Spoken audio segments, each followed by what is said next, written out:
I rushed through heavy rain for 2 hours because my boyfriend said he'd been in an accident. By the time I reached him, I was soaked to the skin, shivering so hard my teeth wouldn't stop chattering.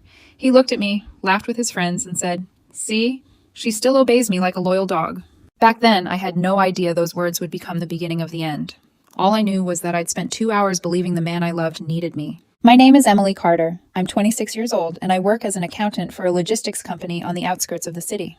I rent a small one-bedroom apartment a few hours away from my parents, in an older neighborhood where brick buildings line the streets, and heavy rain can flood entire intersections within minutes. That night was our third anniversary. Weeks earlier, Derek had stopped in front of a little restaurant downtown and smiled through the window. "One day," he said, nodding toward the candlelit tables inside, "when my business really takes off, I'll bring you here." That day never came, so I booked the table myself. I bought a dark blue dress, left work early, and spent far too long trying to make my hair behave, even though I knew the rain would ruin it the second I stepped outside.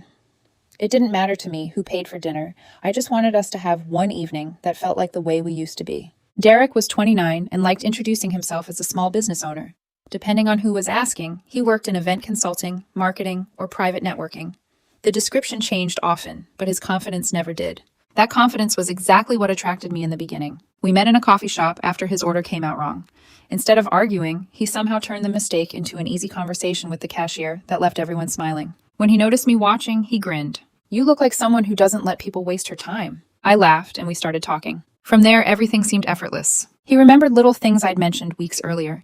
He texted before my biggest meetings, showed up outside my office with coffee after late shifts, and always knew the right thing to say when I was stressed. "No one understands you the way I do," he'd tell me. At the time, hearing those words made me feel special. I didn't realize they were slowly becoming a way to separate me from everyone else. The first few months felt almost perfect. Then little things began to change. Derek wanted to know where I was, who I was with, and when I'd be home.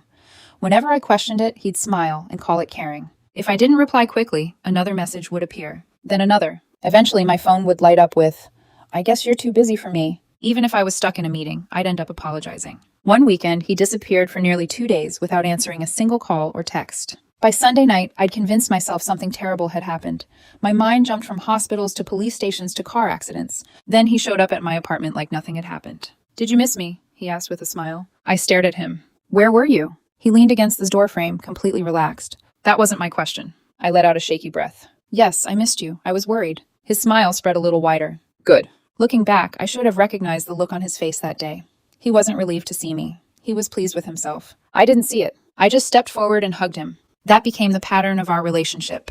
Whenever something hurt me, Derek somehow found a way to make the conversation about my reaction instead of what he'd done. "If you really love someone," he told me once, "you shouldn't need explanations for everything." Back then, I thought he was talking about trust. What he really wanted was for me to stop asking questions. About a year into our relationship, Derek told me he'd lost a significant amount of money on an investment.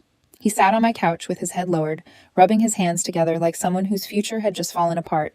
"I made one bad decision," he said quietly. "That doesn't make me a failure." "It doesn't," I replied. "That's not how everyone else sees it." "I do." He looked up, his eyes full of just enough hurt to make me feel protective. "You're the only person who still believes in me." A week later, he mentioned he was short on rent. He never actually asked me for money. He rarely asked for anything outright.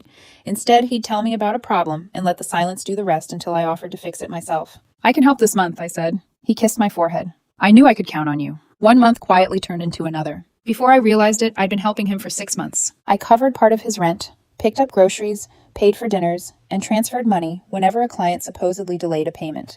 Every time he promised it was temporary. Every time he swore he'd pay me back as soon as business picked up. Business never seemed to pick up. Some evenings, I'd come home after a 10-hour shift and find him asleep on my couch with the television still running. His laptop sat untouched on the coffee table, and empty takeout boxes were scattered nearby. I'd stand there with my work bag still over my shoulder, wondering how someone who talked constantly about financial pressure could sleep so peacefully in the middle of the afternoon. The thought never stayed long. Almost immediately, I'd start making excuses for him. He's having a hard time. Everyone struggles sometimes. If you love someone, you don't abandon them when life gets difficult. Those were the stories I kept telling myself. Meanwhile, Derek started spending more and more nights out.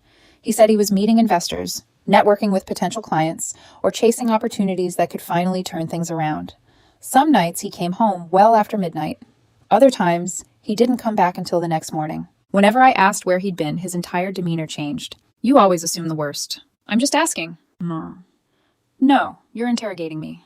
I was worried. He let out a tired sigh. "You're always worried, Emily. It's exhausting." After hearing that enough times, I stopped asking. The strange thing about Derek was that he almost never yelled. He didn't have to. One disappointed look, one heavy sigh, or one carefully chosen sentence was enough to leave me apologizing for the rest of the evening. I remember one argument especially clearly. I started crying halfway through it. Derek watched me in silence before saying almost gently, "You need to get your emotions under control. No man wants a woman who falls apart over nothing." That word stayed with me long after the conversation ended. Nothing. Somehow every concern I raised became nothing. Every broken promise became nothing. Every lonely night waiting for him became nothing. Without realizing it, I'd started believing him. So I stayed. I stayed because I kept hoping the man I'd fallen in love with was still there somewhere beneath all of it, and that one day he'd find his way back. When our third anniversary finally arrived, I convinced myself maybe this would be the day everything started to feel normal again. I got to the restaurant 10 minutes early. 20 minutes later, my phone buzzed. "Running behind, wait for me." So I waited. Half an hour passed. Then another.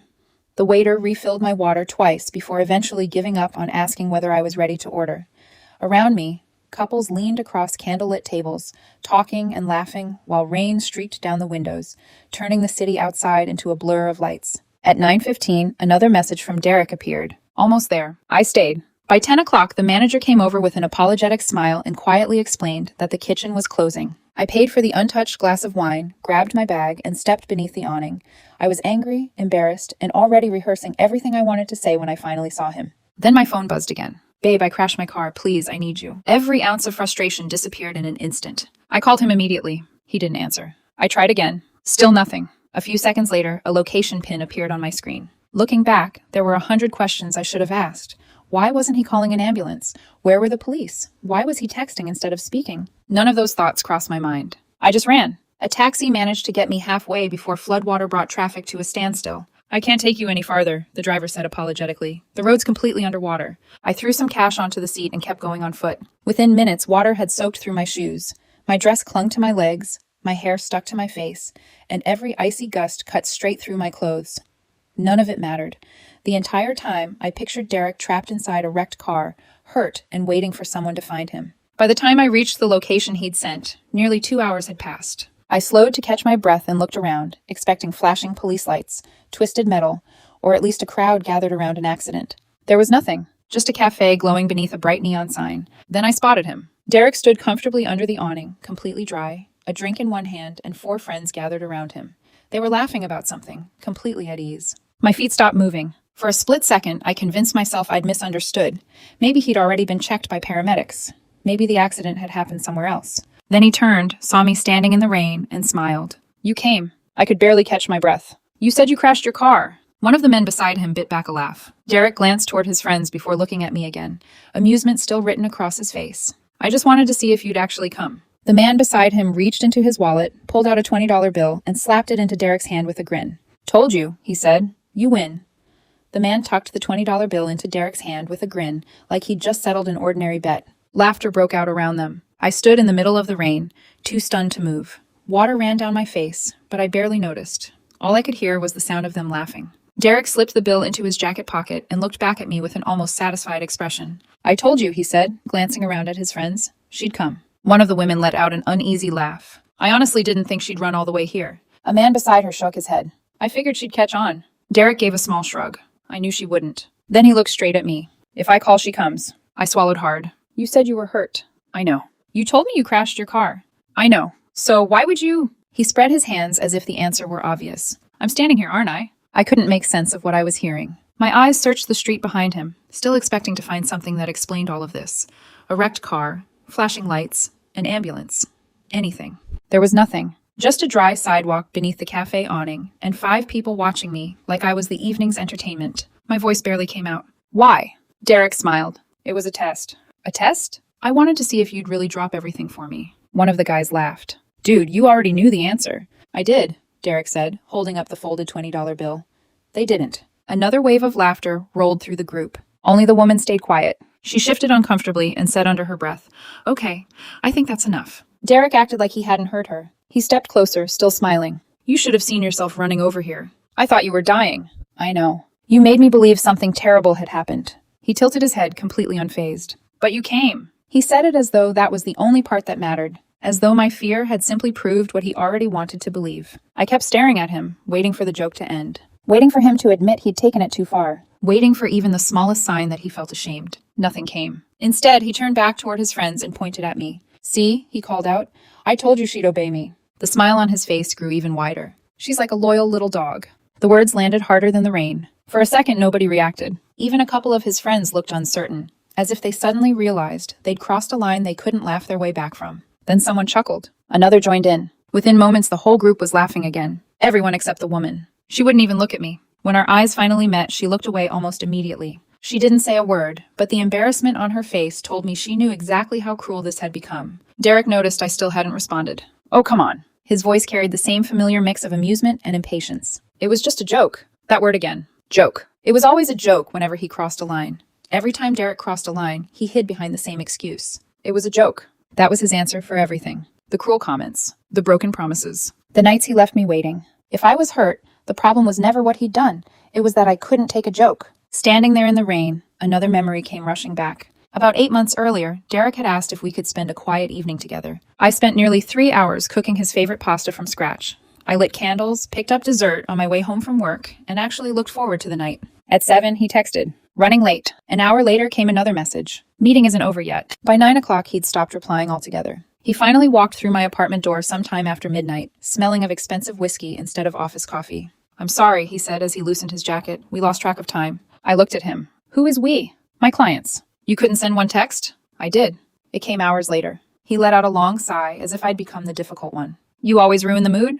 I've been sitting here all night, and now you're making me feel guilty." What hurts most isn't remembering what he said. It's remembering what I did next. I apologized. Somehow he'd convinced me that expecting basic respect was asking for too much. As I stood in the rain outside that cafe, that night suddenly looked completely different. Then another memory surfaced. The weekend he disappeared without warning, just to see whether I'd panic. The night he ignored every call until midnight before casually asking if I'd missed him. The countless times he turned a simple question into proof that I didn't trust him. Individually, I'd always found an excuse for each of those moments. Together, they painted a picture I could no longer ignore. He had never been testing my love. He'd been testing how much control he had over me. "Emily." His voice pulled me back to the present. "You look like you're about to cry." I realized I wasn't. Not anymore. "I expected better from you," he said with a disappointed shake of his head.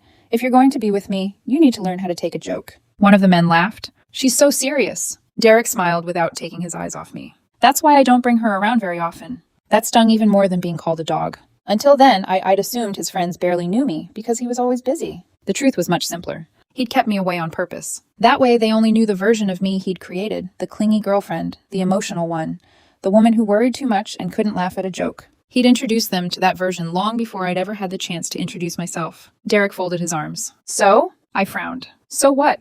Aren't you going to say anything?" "What exactly do you want me to say?" He gave a smug little smile. "Maybe admit you're overreacting." I stood there looking at him. Rainwater dripped from my sleeves. My shoes were soaked through, and I could barely feel my fingers after running across half the city because I believed he was dying. Now he wanted me to apologize. Something inside me went completely still. Not because I'd stopped caring, because I'd finally stopped making excuses. I nodded once. "You're right." His expression brightened. "I know." I gave a slow shake of my head. "No." He frowned. "What do you mean?" "It doesn't matter." I turned and started walking away. "Emily!" I didn't stop. "Emily, seriously." Behind me, one of his friends asked quietly, "Shouldn't you go after her?" Derek laughed. "Nah." His confidence never wavered. "She'll cool off." Then he added the sentence that stayed with me the entire walk home. "She always does." He wasn't worried because experience had taught him exactly how the story usually ended. I'd cry. He'd apologize just enough. I'd forgive him. Life would go back to normal. Except this time it didn't. By the time I reached my apartment, I wasn't angry anymore. I was exhausted. I locked the door behind me, peeled off my soaked clothes, and sat on the bathroom floor while water pooled around my feet. My phone started vibrating. Derek. I ignored it. A few seconds later, it rang again. Then another notification appeared. "You're overreacting." A minute later came another. "It was literally just a joke." Then another. "Stop acting like I cheated on you." Another. "Answer your phone." 5 minutes later, his patience disappeared. Don't embarrass me in front of everyone by acting like this. I read every message without feeling the usual rush of guilt. For the first time in 3 years, I didn't feel the need to explain myself. I turned the phone over and let the room fall silent. When I looked towards the hallway, my eyes landed on Derek's jacket hanging from the coat rack. His sneakers were still lined up neatly by the front door, and his laptop charger stretched across my living room, exactly where he'd left it. Half the apartment carried traces of him. Then I remembered something I hadn't thought about in years. Every lease renewal, every utility bill, every payment, every signature. They all had one thing in common. Only my name had ever been on them. I barely slept that night. It wasn't because I was crying anymore. I simply couldn't keep lying to myself. Sometime after midnight, I wandered into the living room and switched on the lamp beside the couch. Everything looked exactly as it had the day before. Derek's jacket still hung by the front door, his sneakers were lined up beside mine, and his backpack leaned against the sofa as if he planned to come back at any moment. I stood there for a long time before reaching for his jacket. The pocket held nothing but a few coins and a receipt from a sports bar dated 3 nights earlier. I picked it up again to make sure I'd read it correctly. The receipt was dated 3 nights earlier, the same night Derek had told me he was meeting a potential investor. I laid the receipt on the coffee table and stared at it for a moment before another question surfaced. How much had this relationship actually cost me? I opened my laptop and signed into my banking app, thinking I'd glance through a few recent transactions. Instead, I found myself scrolling back month after month. There was the transfer for part of his rent, then groceries, money he'd needed for an emergency car repair, cash for a business meeting, another transfer to cover what he called a temporary cash flow problem. Each payment had come with a convincing explanation, and every explanation had sounded reasonable when I'd heard it. Out of habit, I opened a spreadsheet. Being an accountant, organizing numbers came more naturally than sorting through emotions. I entered every transfer, added the dates, the amounts, and the reasons he'd given me. When the total appeared at the bottom of the page, I frowned and checked the formula again. The number didn't change. Over the previous year, I'd quietly spent more supporting Derek than I'd managed to put into my own savings. That realization hit harder than I expected. It wasn't the money that hurt. It was recognizing that I couldn't remember a single time he'd stepped in when I needed help. Last winter, when my car battery died before work, I paid for the replacement myself. When my washing machine broke, I dipped into my emergency fund without a second thought. When I came down with the flu and missed nearly a week of work, Derek sent one short message. Hope you feel better. After that, he disappeared to what he described as an important networking event. At the time, I'd accepted it without question. Now I wasn't sure I believed any of it. My phone buzzed across the table. The number wasn't familiar, but I answered before thinking. Emily? Derek. You blocked my number. I did. There was a short, awkward laugh on the other end. You've made your point. I wasn't trying to make one. A brief silence followed. So, he said carefully, we're okay now? For a second, I almost laughed. Even after everything that had happened, he genuinely believed this was just another argument that would disappear once I'd calmed down. For a second, I almost laughed. Even after everything that had happened, Derek genuinely believed this was just another fight. We'd argue, emotions would cool down, and sooner or later I'd come back like I always had. Derek. What? Do you remember telling me that love means staying when things get difficult? Yeah. You left out one part. What part?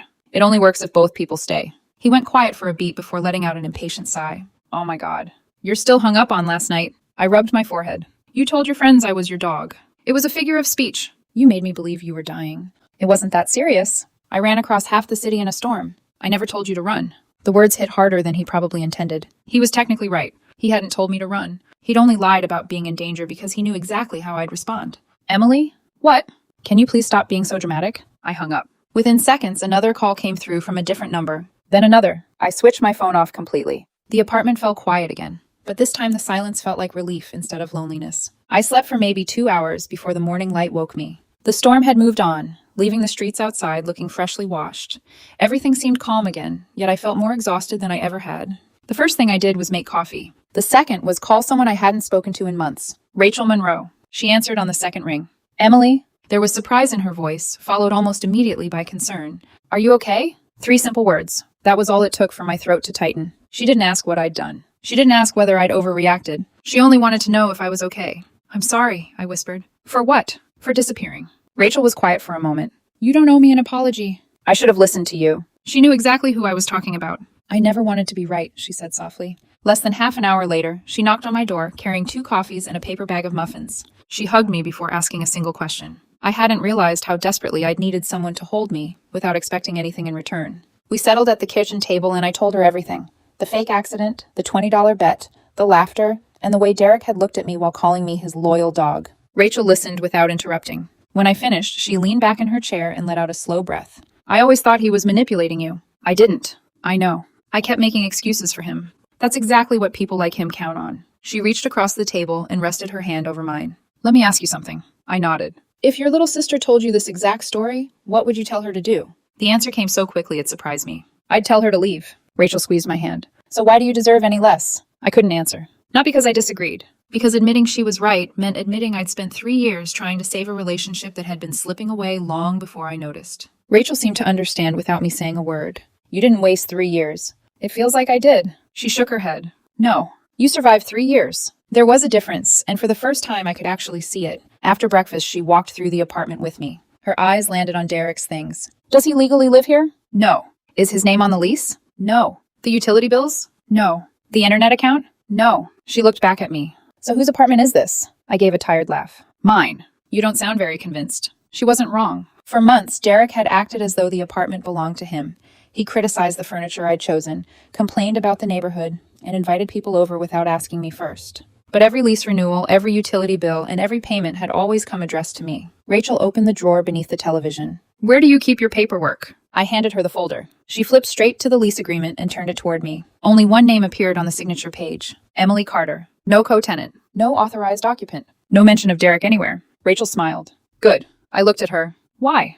Because you're finally looking at facts instead of letting guilt make your decisions. The rest of the morning disappeared into practical tasks. We changed the passwords to my bank accounts, email, shopping apps, cloud storage, streaming services, anything Derek might still know. When I opened the payment app we'd occasionally used, my hand froze over the mouse. The transaction history stretched back more than a year. Transfer after transfer. Different amounts. Different excuses. Every payment had come from me. Rachel stared at the screen. He never paid any of it back? I shook my head. He always said next month. She didn't respond. She didn't need to. The numbers spoke for themselves. While I gathered bank records and downloaded transaction histories, my phone lit up again. This time it wasn't Derek. The message came from a number I didn't recognize. Hi, my name is Vanessa Reed. A knot formed in my stomach before I even opened the second message. I think we need to talk about Derek. I stared at the message for nearly a full minute. Hi, my name is Vanessa Reed. I think we need to talk about Derek. Rachel noticed my expression. What's wrong? I turned the phone toward her. Do you know anyone named Vanessa Reed? She read the message, then shook her head.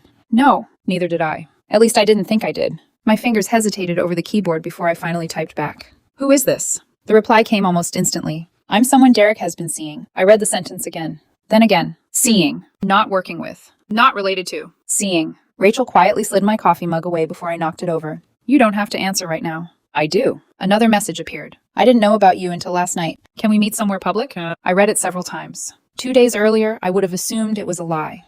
Derek had spent years telling me every woman from his past was unstable, jealous, or obsessed with him. They can't let go. They always blame me. They're all crazy. Funny how every story ended the same way. The woman became the villain. Derek never did. Rachel looked at me. If you're meeting her, I'm coming too. I nodded. About an hour later, we walked into a small coffee shop across town. Vanessa was already there, sitting by the window with both hands wrapped around a paper cup she clearly hadn't touched. She kept twisting a napkin between her fingers until she noticed us. She stood immediately. Emily? Yes, I'm Vanessa. For a moment, none of us knew how to begin. She broke the silence first. I'm sorry. I frowned. For what? For walking into your life without realizing I already had. Rachel stayed beside me, but let me handle the conversation. Vanessa took a steadying breath. Derek told me he was single. I didn't interrupt. He said he was stuck living with a possessive roommate. The words hit harder than I expected. A roommate? She nodded. He said the relationship had been over for a long time, but you refused to accept it. Rachel let out a short, disbelieving laugh. Vanessa immediately unlocked her phone. I brought everything. She opened a folder filled with screenshots, photos, receipts, and short videos. The earliest messages dated back almost 6 months. Exactly the same period Derek kept telling me he was constantly meeting investors and chasing new business opportunities. One message caught my eye immediately. Finally had dinner with the woman I've been telling you about. Wish I didn't have to go back to that apartment afterward. Another followed a few days later. She's impossible to get rid of. Then another. Once business picks up, I'm moving out for good. I felt sick. Not because there was another woman, because Derek had rewritten my entire life. In his version of the story, I wasn't his girlfriend. I was the problem he was trying to escape. Vanessa looked down at the table. He always had a reason I couldn't come to his place. She gave a bitter smile. According to him, his roommate was emotionally unstable. Rachel folded her arms. So he never once mentioned having a girlfriend? Vanessa answered without hesitation. Never. She looked straight at me. If I'd known the truth, I would have walked away immediately. I believed her. There wasn't a hint of defensiveness in her voice, only embarrassment and guilt. After a moment, she opened another folder. I found these after everything fell apart. She handed me the phone. The first photo showed Derek across the table from her at an expensive steakhouse. The date caught my attention immediately. It was a Friday. The same Friday he'd texted me to say he was staying late with clients. I kept scrolling. There was a photo from a hotel lobby, another outside a concert venue. Every picture matched a night I'd spent alone, convincing myself he was working. Then Vanessa opened one final file. It's easier if you hear it yourself. She pressed play. Derek's voice filled the space between us. I don't know why she keeps helping me. A man's voice laughed in the background. Because she's in love with you. Derek laughed with him. No, it's because she's already invested too much. What do you mean? People hate admitting they've wasted years on the wrong person. She'll stay no matter what. So you're not worried she'll leave? He laughed again. I could disappear for a week and she'd still be waiting when I came back. My fingers went numb around the edge of the table. Rachel quietly reached over and stopped the recording before it could continue. No one spoke right away. I stared at the phone, trying to reconcile the voice I'd just heard with the man I'd spent 3 years defending. He knew, I finally said, barely above a whisper. Vanessa nodded. He knew exactly what he was doing. She hesitated, then reached into her bag and slid another receipt across the table. It was from a luxury hotel for a 2-night stay. The total was almost identical to the amount Derek had asked me to transfer for what he claimed was an emergency car repair. I checked the date. The same week he'd sat on my couch looking devastated, telling me his investment had failed and he didn't know how he was going to recover. The money hadn't gone toward saving his future. It had paid for a weekend away. As I stared at the receipt, pieces that had never seemed connected suddenly fit together with unsettling clarity. They weren't isolated lies anymore. They were all part of the same carefully constructed story. Vanessa looked down at her hands. I ended things with him this morning. You told him why? I confronted him after I saw your social media. I frowned. My social media? I recognized you from last night. She looked genuinely uncomfortable. I drove past the cafe on my way home. I was across the street when you arrived. You saw what happened? She nodded slowly. I saw you standing in the rain while he laughed. Her voice caught for a moment, and I heard him call you his loyal dog. She swallowed hard before meeting my eyes again. I should have walked over. I shook my head. You didn't know. I know that now, she said quietly, and I'm sorry. That was the moment I stopped seeing Vanessa as the other woman. She'd been living inside a different version of the same lie, manipulated by the same man who'd spent years rewriting my reality. Rachel finally broke the silence. So, what happens now? Before either of us could answer, my phone started vibrating across the table. The screen lit up with Derek's name. I declined the call. He tried again almost immediately. Then a third time. A voicemail notification appeared a few seconds later. I put it on speaker. Emily. His voice sounded more irritated than worried. I've been outside your apartment for 20 minutes. My stomach tightened. You changed the entry code. A short pause. What are you doing? Then his tone sharpened. You can't lock me out. Open the door. Rachel was already shaking her head before the message ended. Another notification appeared. If you don't let me in, we're going to have a serious problem. Rachel looked at me. Let's go. About 40 minutes later, we pulled into my apartment complex. Derek was exactly where he'd said he'd be, pacing outside the entrance with his hands shoved into his pockets. The moment he spotted me, the frustration on his face disappeared, replaced by obvious relief. There you are. He walked toward me, as though we'd simply been separated for a few hours. I've been freezing out here. I stopped several feet away. Rachel stayed beside me without saying a word. Derek glanced at her and frowned. Can we talk alone? No. He let out an exaggerated sigh. Emily, don't make this harder than it has to be. I didn't answer. Instead, he pointed toward the building. My stuff's still inside. I know. So let me in. No. The confidence he'd been wearing all afternoon slipped for the first time. What do you mean, no? I packed everything today. His eyebrows shot up. You what? Your belongings are boxed, documented, and ready for you to collect. We can arrange a time. For the first time since I'd known him, Derek looked genuinely blindsided. You can't kick me out. This apartment is leased in my name. You wouldn't actually do that. I held his gaze. I already have. His expression hardened. So that's it? 3 years together and you're throwing everything away over one joke? I took a slow breath before answering. I'm not leaving because of one joke. I'm leaving because I finally understand all the ones that came before it. Before Derek could respond, another voice came from behind us. She knows about me too. He turned so quickly, his face drained of color. Vanessa walked across the parking lot and stopped beside Rachel and me. For the first time, every version of Derek's story had collided in the same place, and there wasn't a single lie left for him to hide behind. For a long moment, nobody said a word. Derek stared at Vanessa as if she couldn't possibly be standing there. His eyes flicked from her to me, then to Rachel, and I could almost see him searching for a version of the story that might still save him. This isn't what it looks like, he said at last. Vanessa gave a quiet, disbelieving laugh. Really? He pointed toward me. Emily, she's twisting everything. Then he turned to Vanessa. And why are you even here? She didn't hesitate. Because unlike you, I don't enjoy lying to people. For the first time since I'd known him, Derek had no immediate comeback. The confidence slipped from his face, if only for a second, before he quickly reached for another strategy. His expression softened. Emily, can we please talk inside? No. Please. We don't need an audience. I couldn't help shaking my head. That didn't seem to bother you last night. His jaw tightened.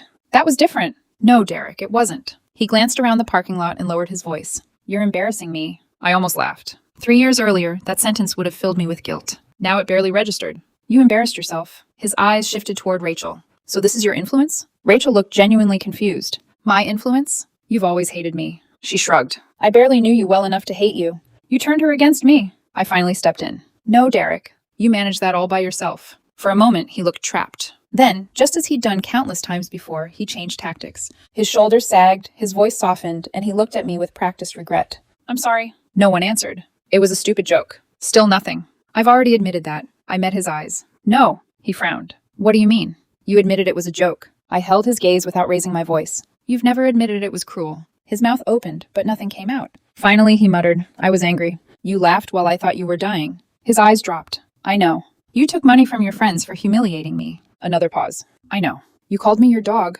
This time his reply was barely audible. I know. I shook my head. So stop calling it one mistake. This wasn't one bad decision. It was the first one you couldn't talk me into forgiving. The parking lot fell quiet again. Even the traffic beyond the entrance seemed distant as Derek stood there with nothing left to say, finally realizing that excuses which had worked for 3 years no longer worked at all. Derek finally looked back at Vanessa. You actually believe her? She held his gaze without flinching. I believed you. A faint, bitter smile crossed her face. Right up until yesterday. She reached into her purse, unlocked her phone, and held it up. I listened to the recording again this morning. His expression shifted almost instantly. What recording?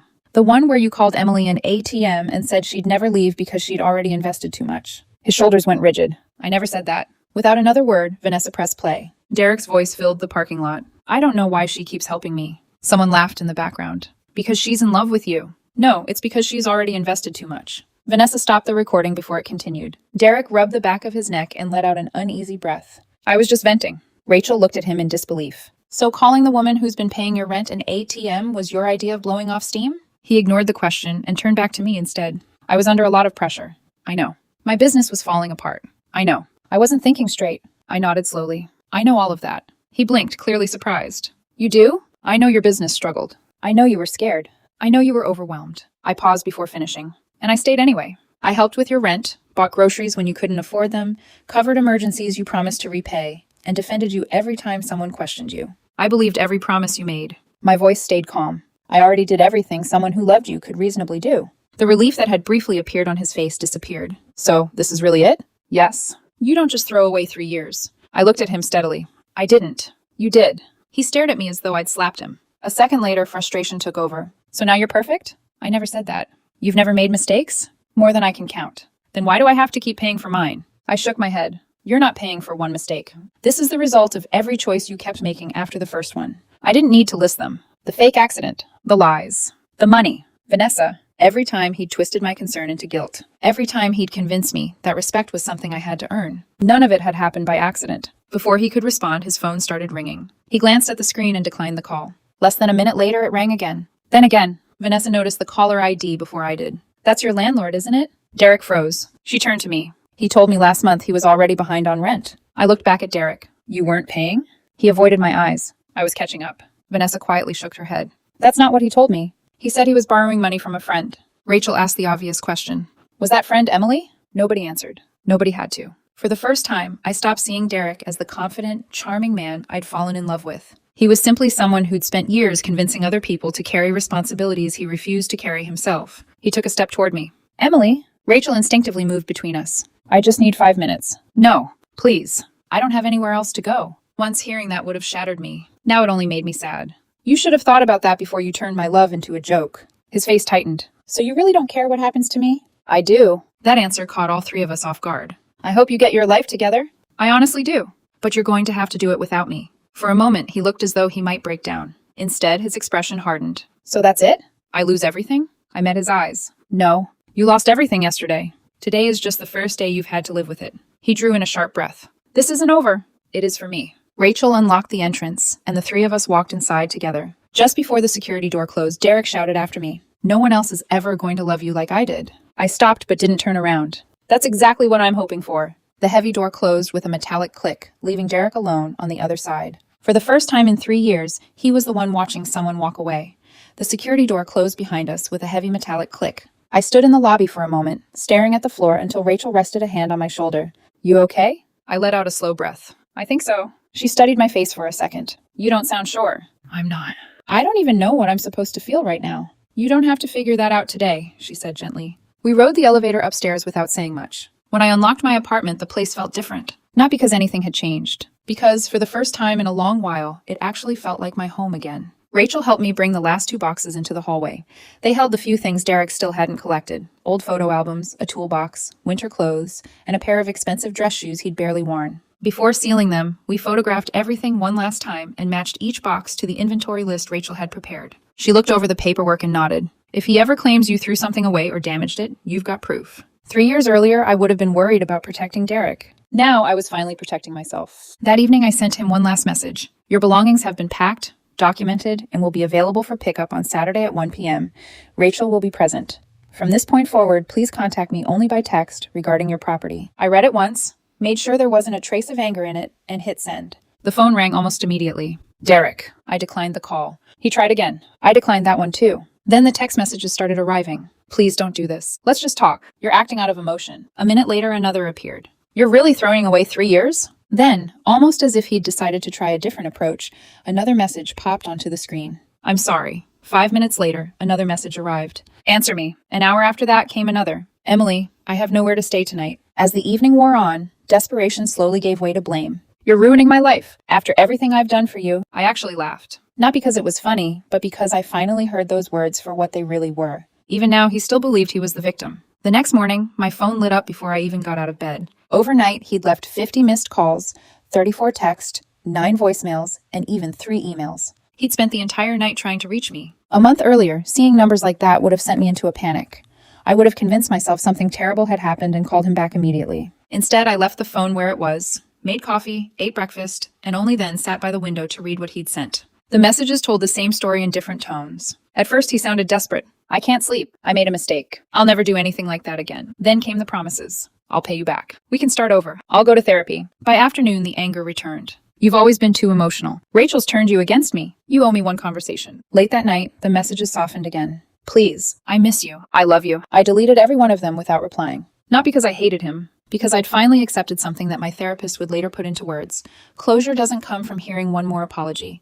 It comes from trusting what you've already lived through. A few days later, Saturday arrived. Rachel came over just before noon, and at exactly 1 o'clock, Derek pulled into the parking lot. He looked nothing like the man I'd met 3 years earlier. His beard had grown unevenly, dark circles shadowed his eyes, and his clothes looked as though he'd slept in them for days. Rachel carried the clipboard with the inventory. I carried the boxes. Everything stayed outside the building. I had no intention of inviting him back into my home. He stared at the boxes for a long moment before looking at me. So, that's everything? That's everything. I handed him the inventory list. He barely glanced at it. Instead, he searched my face. Emily! I waited. I'm sorry. This time, I believed he meant it. Just not for the reasons he wanted me to. He was sorry he'd lost the apartment, the stability, the financial support, and the certainty that no matter what he did, I'd always come back. He still didn't seem to understand what he'd actually destroyed. After a long silence, he stepped closer. I've had a lot of time to think. I know. I wasn't myself. I shook my head. No, you were. I just finally stopped making excuses for you. His shoulders sagged. So you really don't think I can change? I do. He looked up hopefully. I believe people can change. I paused before finishing. But only when they want to change more than they want to keep controlling everyone around them. The hope faded from his face. He loaded the last box into his trunk, then stopped with one hand resting on the lid. I honestly never thought you'd leave. I know. I thought you'd always come back. I know. He looked down at this pavement before quietly admitting, I never imagined you'd choose yourself. Neither had I. He closed the trunk, got into his car, and drove away without another word. I didn't feel triumphant. I didn't feel vindicated. Mostly I felt lighter. As his car disappeared around the corner, the silence that followed no longer felt empty. It felt peaceful. Life settled into something wonderfully ordinary over the next few months. I had dinner with my parents without inventing excuses for Derek's absence. Rachel and I brought back our Saturday morning coffee routine. Little by little, I rebuilt my savings and finally replaced the old couch Derek always insisted wasn't worth spending money on. I also started seeing a therapist. During one session, she asked, when do you think things really started to go wrong? My first thought was the fake accident, I admitted. She smiled gently. I don't think that's where it began. She was right. It had started much earlier. The first time I apologized for asking a perfectly reasonable question. The first time I confused sacrifice with love. The first time I accepted guilt simply for having needs. The fake accident wasn't the beginning. It was just the moment I could no longer ignore everything that had come before it. Nearly 6 months later, another storm rolled through the city. Rain hammered against my apartment windows, sounding almost identical to the night Derek called with his fake emergency. My phone buzzed. For the briefest moment, my body reacted out of habit. Then I picked it up. It was Rachel. Movie night at my place? I smiled and typed back. I'll be there in 20. I grabbed my umbrella, my keys, and my coat before locking the apartment behind me. As I passed the hallway mirror, I caught my own reflection and paused for just a second. For years, I'd mistaken obedience for loyalty and sacrifice for love. Now I understood the difference. Looking back, I realized love was never supposed to feel like a test I had to keep passing. It lets you feel safe enough that you never have to. The rain was still falling when I stepped outside. This time, I wasn't running towards someone determined to break my heart. I was simply walking into a life that finally belonged to me.